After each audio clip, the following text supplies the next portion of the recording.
Hans says, I'm considering establishing a travel club on Facebook for my Facebook friends and so forth. And he's saying no cost to join, wants to try to make it seem somewhat exclusive, though, maybe by having a closed group, which I understand. So my question to you guys out there, has any of you had experience, because Hans is asking this, with a travel club?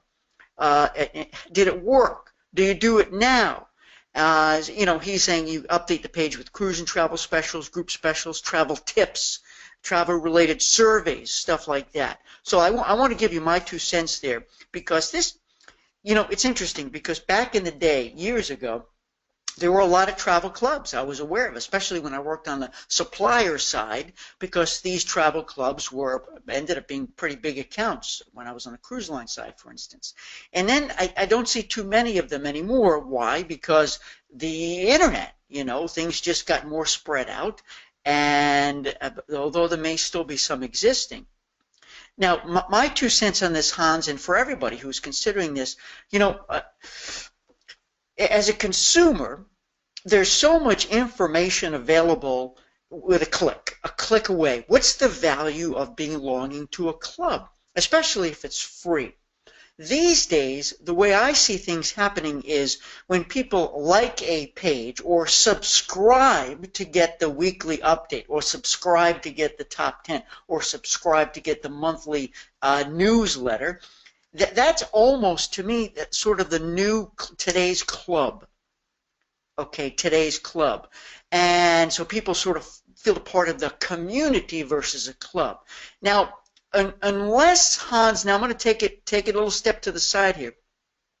Unless this club is more specific, is more finite and micro in its purpose, in other words, niche. So it's not just sort of generic travel specials, generic travel information. For instance, maybe it's the hobby, it's photography, it's runners, it's horticulturists, it's knitters, it's bridge players, right? It's historians, whatever. I mean, there's a million niches, right? I can see that being a club. You see what I'm saying? And that travel is a big part of it, but also there's more that's communicated in the club. They want to be a part of it. The most important thing is, as a consumer, you need to convince me why I need to be a member of that club. And when a member, you call it a club, is there any cost to me? Am I obligated to do anything? I don't want to be obligated. I'm a busy guy. Now, I'll pay for it if there's something high value I get back in exchange, but that's tough these days, isn't it? Unless you're going to provide, like boot camp is a club, if you will. It's a club, and my mission is to provide a whole lot of value, so you love it. You're happy when you're in, you talk good about it, and you spread the word, and you want to stay in. It's very similar, Hans, right? So let me cut to the chase here. So unless if you don't have that level, then maybe you don't call it a club. But definitely, I love the Facebook group. I love the concept. Do you guys out there have a group? And again, the more specific, even with the group, I would do it, because therefore, Hans and everybody, you don't need to be posting travel specials on your personal page, because that's going to turn people off. Now, you can post something on your business page, your private travel group, club, whatever you want to call it, and share it. This is what I do. I have a lot of followers personally, but I try to post as little business as possible. But I share it, say, hey, by the way, if anybody's interested, come on over here, come into this group. And you can make it a closed group if you want, which means it's permission-based to let people in, or make it open. But the key is, and you said travel specials, and that's something okay, but you said travel tips, information. Hans and everybody here, you guys know so much. I've said this before. Share what you know. Be the agent who as soon as you hear exciting information coming to you from the cruise lines, from a tour operator, from a river cruise, from a destination, condense it, make it 1 sentence, 2 sentences, and shoot it out. Hey, I just heard that the U.S. Virgin Islands are going to be offering hundreds of dollars in credits to go visit, right? Did you hear about that? It's got to have value. And what you're doing is ultimately showing off your expertise. You want to showcase your expertise. Now listen, everybody pull up a chair and listen very carefully, because there's a million people out there doing the same thing you do. You sell great vacations. There's a million people. When I say a million, because you've got part-time agents, you've got full-time agents, you've got online travel agents, you've got direct sellers. Maybe I'm exaggerating in a million. But why you? As the customer, why would I come to you to book the same thing I can book a million other places? Because I want you. I trust you. I need you. You have validated your purpose because of your expertise, your experience. And remember, I'm going to say this every single show. You, as your customer, here's what you're going to do for me. You know what I'm going to say. You reduce stress and risk. Show me how. Give me examples. Number 2, you add value and convenience. Show me how. Give me examples. Number 3, you transform the whole experience. Everything from booking right through delivery through by the time I get home.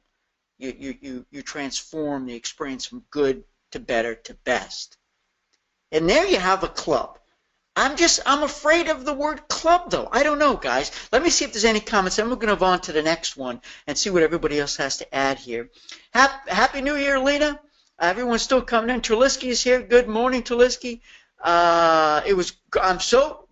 got to talk on the phone. So many of you, I've never heard your beautiful voices. So call me or tell me you want your microphone on. I want to hear you.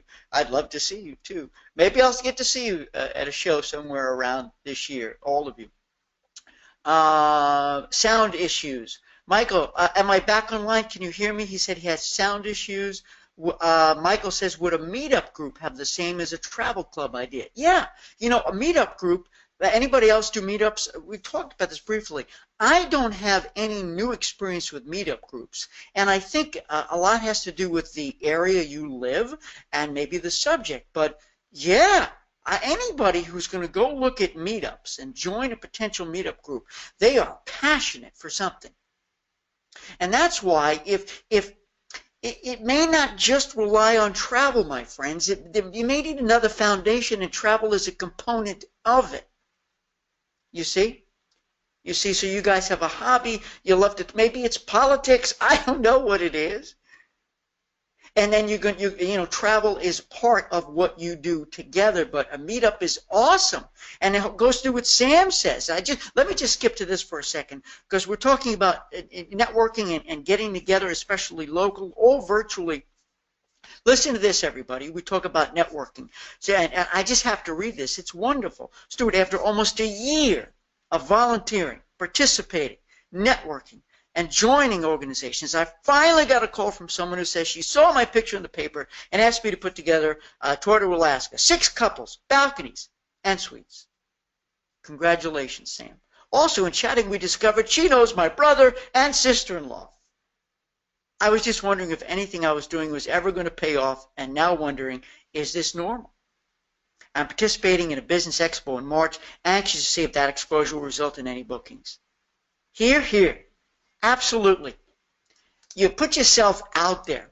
You join organizations, whether it's a networking group specifically for networking, or you volunteer, or you go give a little talk, you give a little lecture.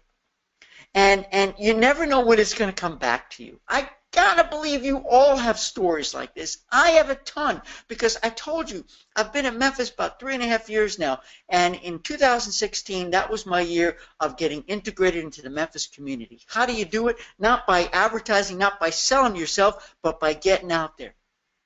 And I've already had 3 local speaking gigs. I have one coming up next Friday for a company. It was all word of mouth, all networking. So if you're not out there meeting the people, shaking hands, not going to sell anything, my friends, but just making friends, it's amazing. So this is normal, Sam. Now, does it normally take a year? I don't know. It's when the universe wants it to happen. If you believe in just letting the universe take its path, don't push it, just being out there and being at all the right places at all the right times. Well, Stuart, how do I know what's the right place at the right time? You'll know.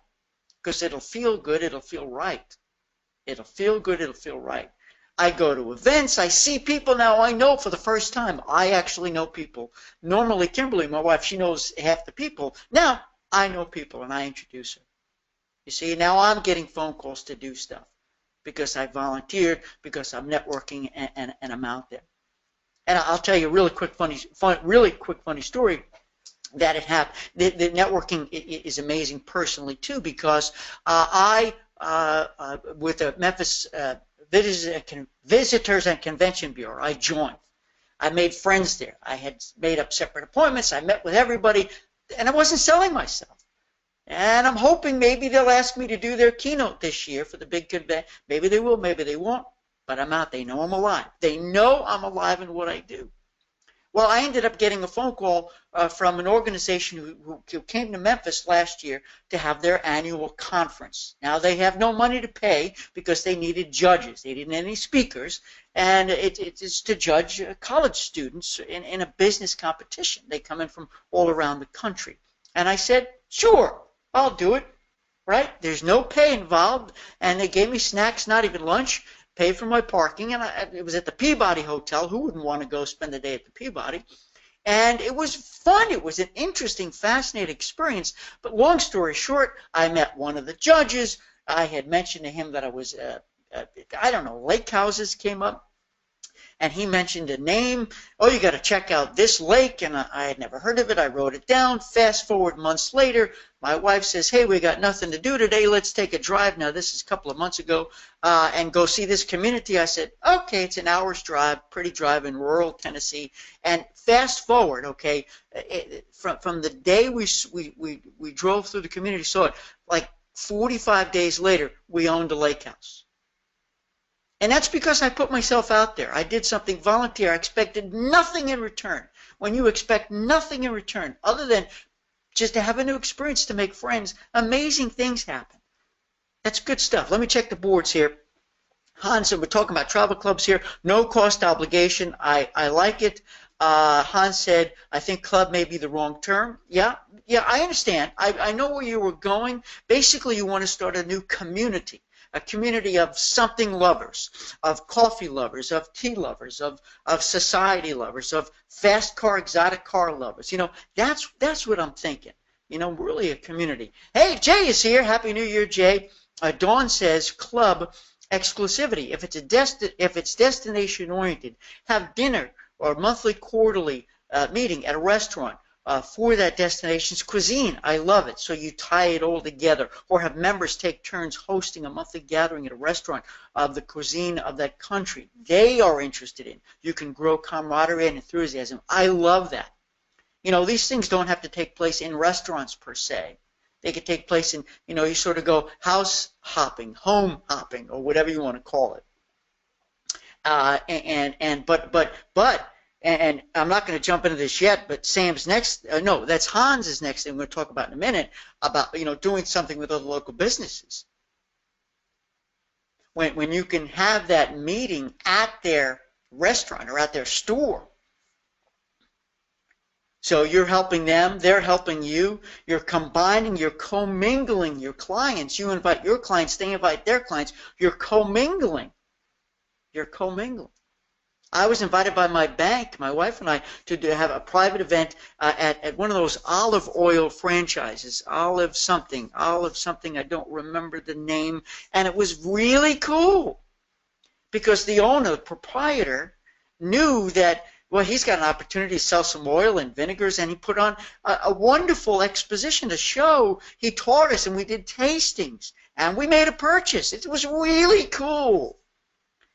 You know, so the bank and this business owner joined forces, commingled, and it was good for everybody. Strategic partnership. We're going to get to that in a second, Hans, but thank you, Dawn, for that, especially with the food. With the food is wonderful.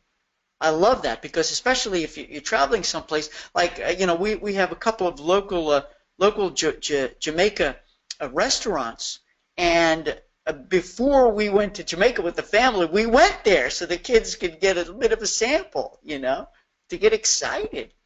Terlisky said, yes, we did. It was great talking to you as well. Yep, we had a great phone call conversation. I'm glad you're here. Let's see. Tulisky says, how would you bring in what you do to invite that group to take a trip, to say hiking and cruising, and you are part of a hike group already?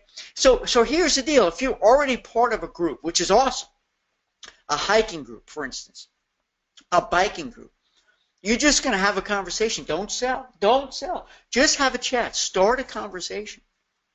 You know, hey, wouldn't it be fun to hike? And you know, I don't know, it could be domestic. You don't have to travel internationally, but maybe you do. Maybe you guys are really advanced hikers and you want to experience something grand.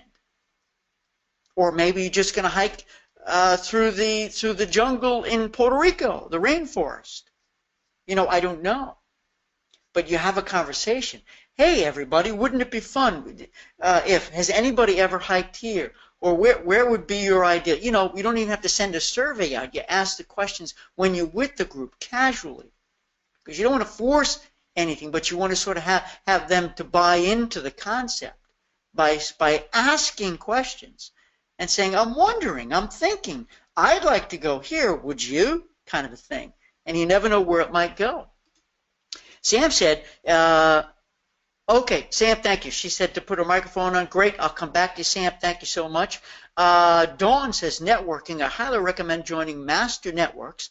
Please use my name if you join. Okay, so, and that's awesome. Dawn would get some kind of a referral recognition, which I'm all for. It's called Master Networking. I've never heard of it before. Thanks for introducing here. They have training components each month. You have your own soundbite, elevator speech each week, so you can gain comfort speaking in front of people and a chance to give a 15-minute showcase. Again, helps hone your public speaking skills. You get to know the members, and after being involved with other networking groups, this has been the most enriching. Referrals, references, and relationships really do develop. Did you hear that, everybody? So Dawn is, I don't know if anybody else has heard of this group. It's called Master Networking. And she highly recommends it. And make sure you reference Dawn Rettinger, R-E-T-T-I-N-G-E-R, for the referral. Because we love referrals, right, friends? You love it when somebody calls you and said, hey, such and such referred me to you. And you love it when you're referred someplace. Use Dawn's name. Use Dawn's name, will you? And let me know if you do it. And we'll let Dawn know, too. And you can communicate with Dawn on Facebook, or I'll let you guys connect. I mean, easy. Ed says, Stuart, in addition to getting out there and getting to know people in a new community, I'd say newer agents need to get out in their current old community and reintroduce themselves as a travel professional without selling. I agree. I agree. Let's say you've been living in the same place and you've been doing the same old networking stuff. Shake it up. Do something different. You know, go to, if anybody here sign up for, is it Eventbrite that does the ticketing, Eventbrite? I get an email once a week and it shows the events going on in my community. Of course, those are only the events that are selling tickets or offering, sometimes they're free.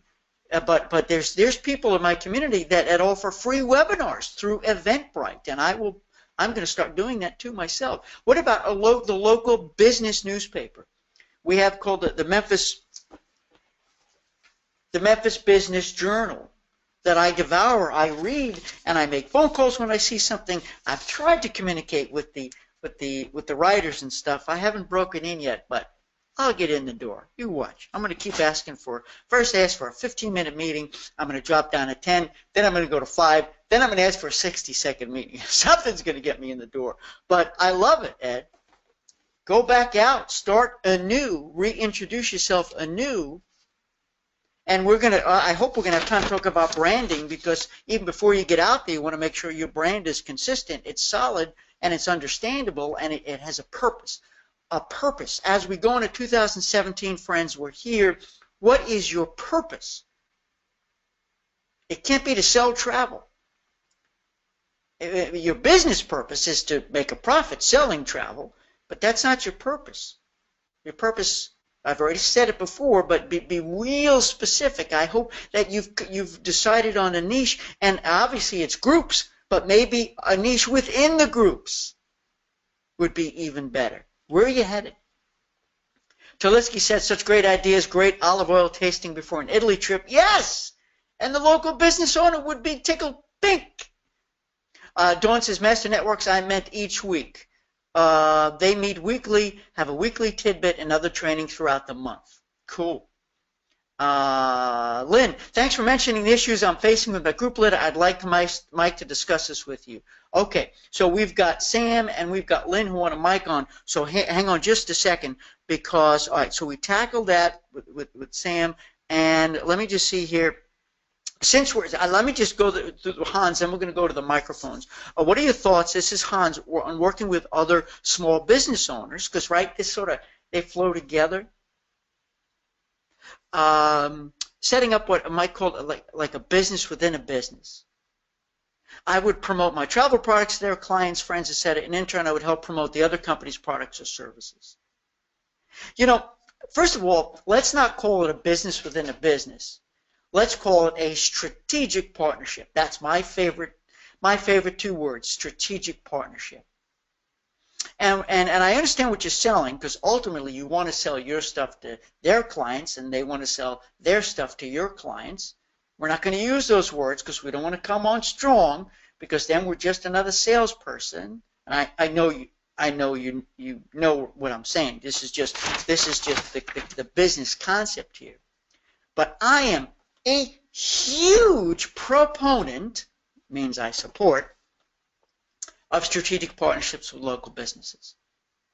How can we help each other? And I believe the whole can be greater than the sum of the parts when you work together. Most importantly, so how do you pick a strategic partner? Well, it really helps, friends, if you have a niche within a niche within a niche, if you're really focused, if you know your purpose, because then that other business will know what you do. We'll have a real good idea who your clients are, to see if it's possible to commingle, because that's most important. There has to be an affinity. There has to be some connectivity. There has to be something in common, a commonality, so that their people might come out to see one of your programs and your people might come out to see one of their programs. Number one. Number two, you really want to have a good relationship with this business owner, because there could potentially be a sharing of lists. Not that you're going to give away your list, not that they're going to give away your list, but you want to make sure, friends, that this is a strategic partner, show the business owner that you know and you love and you embrace and you potentially already do business with, because if one of your customers ends up making a sale or booking or purchasing something through them, you want to make sure that they come back happy too. Just like they're going to check you out, because they want to make sure that you're going to take loving, great care of one of their clients. They don't want to run a risk of referring or endorsing another person or business owner that is not going to deliver to the same level of professionalism, so forth and so on, as you.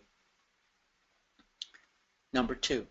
Number three, you sit down, you roll up your sleeves, and you talk about opportunities. And again, ultimately, you want to sell, but it's not about selling. It could lead to a group trip. Remember, if a group trip is a solution to a problem that they're having or you're having, maybe customer loyalty, or like if it's an olive oil company, if they have a sizable client list, maybe a trip to sample olive oils in Greece or Italy and so forth, right?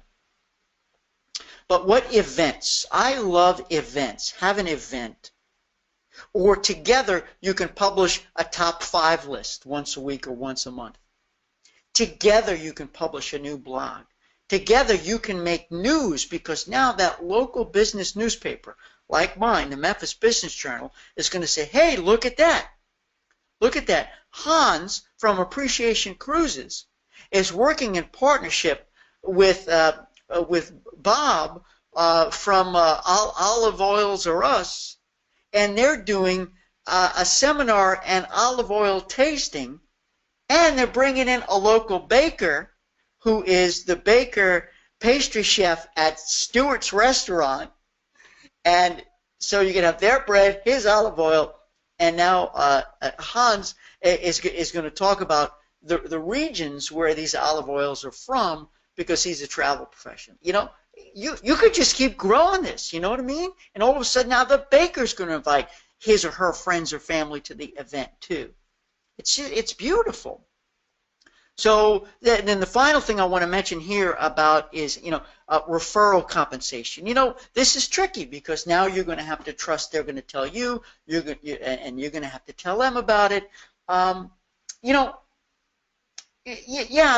you'll have to feel out the relationship, friends. I don't know if any of you guys have done this with other business owners, not in travel. You know, that's tough.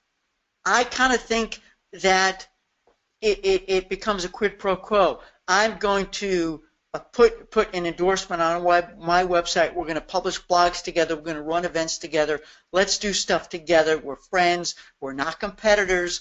And we're going to commingle at events and so forth and build our lists.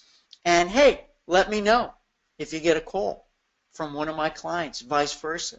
I'm hoping money does not have to change hands because that complicates things a little bit. And it's another thing if you guys are going to do a business venture together to sell a group or something. But I'm hoping that you look at this as win-win without the cash. This is my gut talking because it could get a little messy. I don't know if you guys agree or disagree with this. Hans says strategic partnership. Yep. Great information. Agree about the money. Okay. All right. Good deal. All right. So I'm going to go back to Sam now. You said, Sam, you want your mic turned on, and then Lynn, I'm going to come back to you so we talk to you. All right, so here's what I'm going to do. Turn on your microphone just a second, Sam. But if you guys want your mic on, let me know. I'll turn it on. State your question. We'll have a quick chat. Then I'll turn it off when you're ready so that, if there's a dog barking in the back or whatever, I'm just saying don't worry about it. So I respect your privacy. So let me just do an unmic request here. Unmute. Here we go. All right. Sam, are we coming in? Loud and clear. Hi, everyone. Yes. Hey! Thank you so much for being so courageous. How are you? It is being courageous, believe me. I just wanted to say about the networking. Way back when I first started with group camps, boot camp, I think I told you that the one thing that resonated with me that you had said is that the business is in our backyard. And you talked about the networking at that time, which I had said way out of my comfort zone. And it is. I'm not a shy person, but I don't like large groups, And, but I thought several things had happened that brought me to that point. I got real comfortable with the clientele I had and was not focusing on growing that clientele. Mm-hmm. And then my clientele started getting older, unable to travel, or dying. Mm-hmm. And or my best client, where I made $10,000 to $15,000 per trip in commission, mm-hmm. they divorced. Mm-hmm. And so I thought that's what brought me to your boot camp originally, because I thought, okay, I got to rethink my whole business now because mm-hmm. I got so complacent with what I was doing. Yeah. So I did start joining groups, and I didn't just willy-nilly join groups. I did my research, and I'm the type of person, if I'm going to join something, I'm going to be very active in it.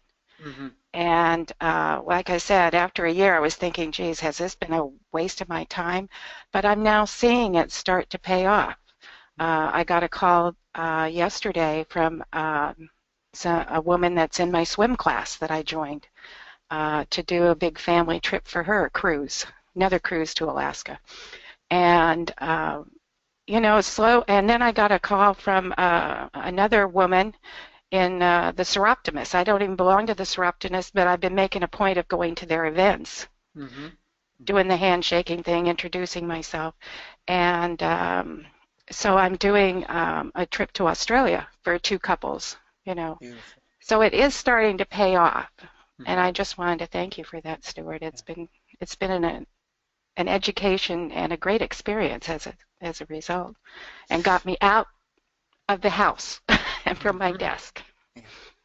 Well, I'm grateful that you've shared it. Thank you for your kind words. And I don't say but, because you know what they say, but negates everything I've just said. And you did it, though. You did it, because if I just talk the talk here, and folks go back home and they keep doing the same old thing. You could get the same old results. You instead of stepping into a discomfort zone, I'd like to say, Sam, that you created a new comfort zone. It doesn't mean that I am more comfortable with it now. You're right. Yeah, yeah, and especially if you're in circles where you're comfortable, be it the swim class or other business groups where you're comfortable. You know you have more in common. There's stuff to talk about, so it's not forced, it's not fake, and that becomes a new. So when you walk in the door, there's some friendly faces now that you know, they know you, and you see the phone start to ring, and it really does work because people prefer doing business with and referring people that they know, that they've met, and it's all good. So one of the groups I joined, which I wasn't too sure about, was the Chamber of Commerce. And that's turned out to be a good thing. In fact, I must have left the room at the wrong time because I'm now sitting on the board, and they made me president of their ambassadors club, and that's the committee that gets their picture in the paper once a month. Mm-hmm. We meet and greet new businesses, so my picture is in the paper every month, with my business name, and I don't have to pay for that. Well, yeah, right. And my point is, how much money does it cost to get your picture in an article about you in the newspaper? A lot of money. This didn't cost you anything. This cost you volunteering. This cost you a commitment, a dedication to a new project, and you're there. And the more people get to see you and read that name, it will be recognized, noticed, and the phones are going to keep ringing. So congratulations, Sam. Thanks. It's all good. Well, thanks for sharing. Sure. Continued success, and thanks for your constant inspiration. I'm really grateful for that. You're welcome. All right, I'm going to shut your mic off. Okay. All right. Thanks, Sam. All right, let me sit mute. All right, Lynn, are you ready? We're coming to you, Lynn. Hold on there. Where are you, Lynn? There's Lynn. And let's see if we can get you, Lynn. Hold on there. We're going to unmute you. Unmute Lynn. Are you there, Lynn? I am here. Hey. Hi, thanks. Hi. And Sure. ready to start the new year. Indeed. Here. Yeah. Let's do it. What's going on? So briefly, I've been working with a winery, with the winemaker and the husband-wife owners of the winery to plan a trip to Italy for March of 2018. And they are going to be going over this coming March just to kind of check out the area because they've never been to Italy before. And he has owned various businesses. They both have owned various businesses in the past, and so they have very specific ideas about how to market things and how to promote things. And so that's one of the issues that I'm dealing with. But even before that, when I asked him to sign the commitment letter, the letter of commitment,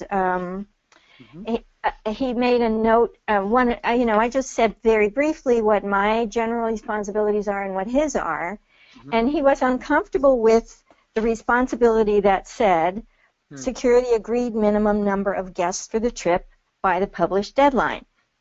He said, I will try, I'll definitely try, and so he wrote in, make an effort to. So, so he's unsure, he's not done this before, he's relying on my expertise, and we're shooting for maybe 20 people, but he's concerned about, well, what if we don't get 20? And he doesn't want to be responsible for any deposits, upfront deposits that are required to hold space and before people actually start making bookings and paying their own deposits. So I did find a tour operator that doesn't require, in most cases, upfront deposits. So that should hopefully allay that concern. But I'm not sure. I did the group agreement for him and brought it over, and he wouldn't sign it because of the concern about the deposits, and also the number of people that we're committing to. And I said, we're not committing to this, but we have to price it based on the number of people we think we can get. So we seem to be at a little of a standstill, and I'm not sure, first of all, how to present the group agreement to him in a way that would be acceptable. Okay. These are two very, very big valid concerns. Let me take a stab at this. Number one, the issue over the group launch sequence and how to market it, the way that I'm suggesting, the new method to market groups. I know you had got pushback on that, and of course, you may never even get to that step till we get to this step, which is signing the agreement and you both feeling good about moving forward with this and with the risks involved. I'll get to that in a second. The way I would present it, because I really feel passionate about that, and in fact, Sam even said here, I'm happy to report the group launch sequence has been working. She's ready to open up her private small group tour to Ireland in September for reservations this week. I'm not going to read the whole thing, but it does work.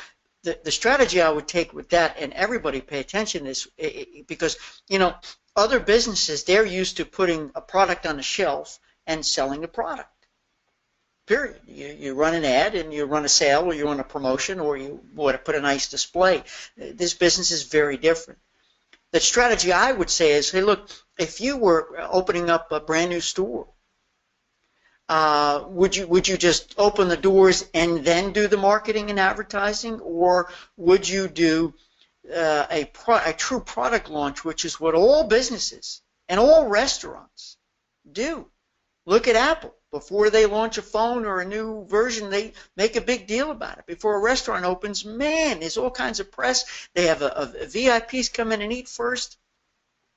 So what you're doing, Lynn, and everybody, when you're going to promote a group, is you're practicing true professional marketing tactics, strategy of launching a brand new product, whether it's a service or a product. And it's hopefully you can relate to them by giving an example in their world that they might understand. They might go, oh, right, if I was opening up a larger store or a ribbon cutting of something, you make a big deal about it, and you build anticipation, you build excitement, you build momentum, and then you open up the doors, and that's going to be your biggest sale day. Almost like, I hate to say Black Friday, because now it's Black Monday, Black Friday, you know what I mean? So let me just, does that make sense, Lynn? Then I'll address part two. It does, but I would like to let you know also what he said about that. Mm-hmm. He said, and they both said that people are going to be making travel plans between January and March, and if we tell them we've got this, we're going to Italy, and we don't tell them exactly what we're doing and how much it's going to cost, they're going to say, I don't want, that's a great idea. I don't want to wait for that. I think I'll just book a trip to Italy on by myself. Or he said other wineries in the area are watching what they do very closely, so they might get an idea to do the same thing and kind of steal his thunder and steal his clients. And they said if you don't tell people right away what it's going to cost, they're going to think it's a gimmick or think, what, this person's not, how do I know if I can afford this? Why should I pay any attention to it? Right. So they just were very opposed to not revealing the price right away. And this is, and I understand, because they're in a world where the price of a bottle of a Predator wine, which is a new Malbec, by the way, I just love, is the price. And it's the same bottle where you get it in a million places, but you're not selling a group that they could buy in a million places. And that if you put a price point out, there's going to be assumptions made, and they're going to just compare $3,000 to $2,000. Heck, I'm going to book for $2,000. But wait a minute. Hang on there. That $3,000 has $5,000 worth of value in, and if you pay $2,000, you're going to end up paying $6,000 because you're going to miss out on all the things I'm going to build in. So I get it. They don't understand. They don't get it. Now, what you may need to do, though, is accelerate the group launch sequence, and you want to start the Whisper campaign potentially immediately once you get the group letter agreement signed, which I'm going to tackle in a second. You want to start putting out the positive and all the stuff you're going to be doing. Remember the sequence of events. You can start the spreading the information. And of course, I skipped the survey part. But once you start, I believe, Lynn, once you start the Whisper campaign, a little survey, getting people vested in what you're doing, and then you actually say, okay, I'm making this up now, on February 7th, February 14th, February 21, come down to the shop or tune in virtually, whatever. We're going to start our 15-minute presentations on a really special trip that we built. It's exclusive. Then at least you're feeding information, and then on Feb 21 you're going to say open for deposits. The details of the pack. You don't want to say details because you're revealing all the details, but that's when you're going to reveal the price. I am convinced that by saying the price point right up front, you can try as hard as you want to say what it includes, but all people have heard is the price. And they're going to start going online. How much for this trip? How much for Italy? Oh, man, that's a lot of money. And there's no way you're going to be able to go back and convince them. But wait, that's included, that's included. What you want to say is, here's what you get, here's the price. Wow. So it's definitely tough, and that's because they're involved in a different retail environment, Lynn. And so let me take a step back, because that's one thing that needs to be conquered naturally, but maybe there's a way that you can compromise where you say, okay, I'm not going to really reveal the price up front because we're going to blow it. It's not going to work. But I tell you what, instead of waiting for here, let's do it here. So let's begin our special marketing process a little earlier, so we do get the price out there earlier. Maybe I love compromises. Point number 2, which is the group agreement letter and the risk and this kind of stuff.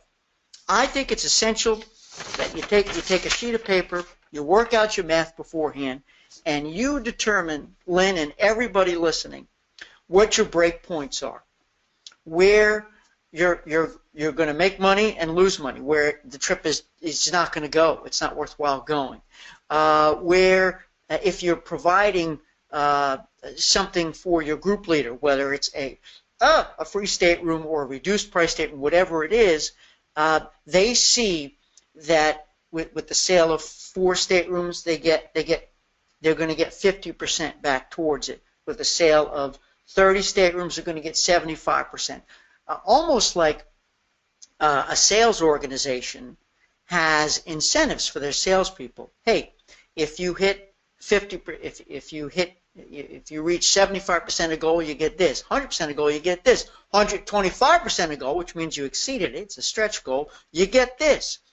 And especially as another, and he sounds like he's a savvy business couple. They sound savvy, okay, because they're not just looking to sign things without understanding the risk. But if they saw what the risk looked like on one sheet of clean paper, and they understood that, hey, this trip will go if we sell 10 staterooms. Now, if we sell 15, we'll be able to cover 50% of your stateroom. Okay? So I think, Lynn and everybody, you roll up your sleeves, because you guys are partners here. You guys want to share the risks, not put too much burden on one side. You don't want it to be tilted. You don't want it to be tilted so that a group leader gets too much, and you don't want it to be tilted so that a group leader takes too much risk. So you want to see how you can share in the risk, but be upfront and show them the business rationale behind I hate to say terms and conditions too, but behind the decisions you need to make about the success of this trip. And I hope that they'll be able to relate that to their own business. So they realize that, hey, I'm not going to agree to a gross of Malbec wine. I won't be able to sell it all for 3 years. That's a bad, so something resonates with them, because your business models are so very different. But you're the pro at what you do. They're the pro at what they do. Make sure we show a lot of respect for what they do and how they run their business. And then you don't ask for respect, you just demonstrate it naturally, especially by showing a spreadsheet like that so they understand the business of travel. Does that make any sense, Lynn? It makes a lot of sense. And one of the another one of the problems is we won't even know what the trip is going to look like until they get back, because they want to they'll have some better ideas. They've never been there, and they thought, well, when we get back, we'll know more about what we want to do. And so I said, well, if we can't even have an itinerary and a price until you get back, then he was pushing me to just come up with a price. I said, we can't come up with a price. No, that's crazy. That's crazy. That's like telling him, hey, listen, give me a price on next year's bottle of Cabernet from such and such. There's no way to know. But here's what I'm hearing: the opportunity. So they're going to take a trip to Italy now to do a sort of a scouting mission, right? A scouting report. Yes. Okay. Wow. Leverage this like it's nobody's business. No, like it's everybody's business. This is the big story. Mr. and Mrs. Such and Such we're sending them to Italy. They're going to do a scouting report, and when they come back, we're going to put together the most amazing, phenomenal trip ever. So save the dates, even if it's a month, even if you don't know the exact dates just yet, and also you want to solicit, such that they're going to go to Rome. Hey, is there anything special you want them to check out in Rome? Do you have any recommendations? We're going to make this a two-way dialogue. And have them report in. Have them send in a paragraph every day, what they saw, what they loved. Hey, we saw this. What do you guys think? Should we go here? And even, Lynn, if they sent it to you and you sort of transcribe it, reduce it, and get that word out, this is phenomenal promotional opportunities I'm hearing right now. This is a story. The story is happening. How, and I know I'm babbling here, but how often do we have an opportunity to sort of do a site inspection? Now, you don't want to tell a consumer that because they don't understand that, but to do a scouting report, to go there before, we're going to go there before you do, before we all do as a group, to make sure we go to the best places, eat at the finest restaurants, drink the best wine, and we're going to send you pictures of our trip, and when we come back, we're going to tell you all about it. I'm going to put, together, we're going to put together the most amazing trip ever. Here's your story. This is great stuff. Can you leverage that? Possibly. One of the problems is, one of the things he said was, well, I'm not sure we want to let people know that we're going to be away because it's just the two of them at their winery. So I said, well, yeah, we have to promote it. And he said, I know. And he was sort of like, I'm not sure he would want to make a big deal out of it. Yeah. So that's one thing. The other thing is they are so exhausted that one of the big things they want to do is just go over there and relax and not, I'm not sure that they're going to be doing the kind of scouting that we're talking about here. So they do want to check out the area, but they don't want to be running around like crazy seeing it. They don't have to. Oh, okay. They don't have to. They can lay in a lounge chair all day, every day if they want, and just send back pictures and just talk about it.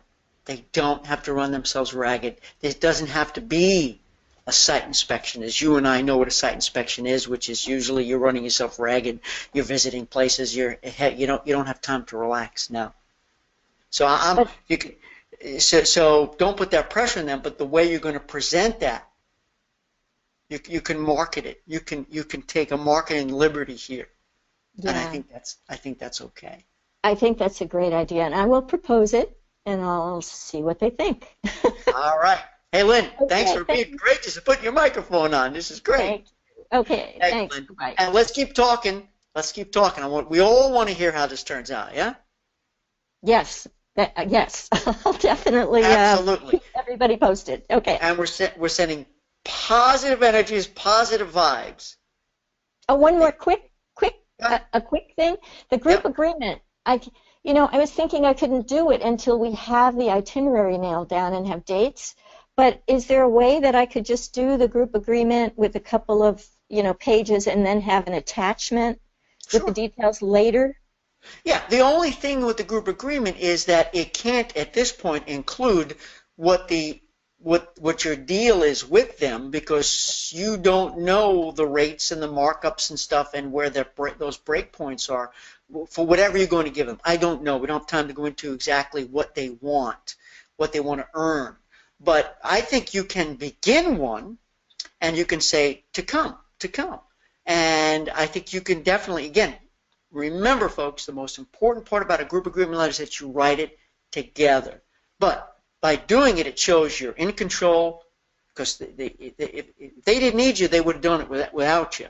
So you got to show them that you're going to be held accountable for this, this, and this, and they're going to be held accountable for this, this, and this, and we still have details to go. So this is what's called a living document, which means we will, as we move down this path together, we're going to add more details so that we move forward. Everybody knows, you know what I'm doing, I know what you're doing, and because there's an important business aspect of it, we need to have it in black and white, so we have a phenomenal experience. So I think you can start it now and just say we will add as details become more transparent. Okay, great. Okay, thank you. Thanks, Lynn.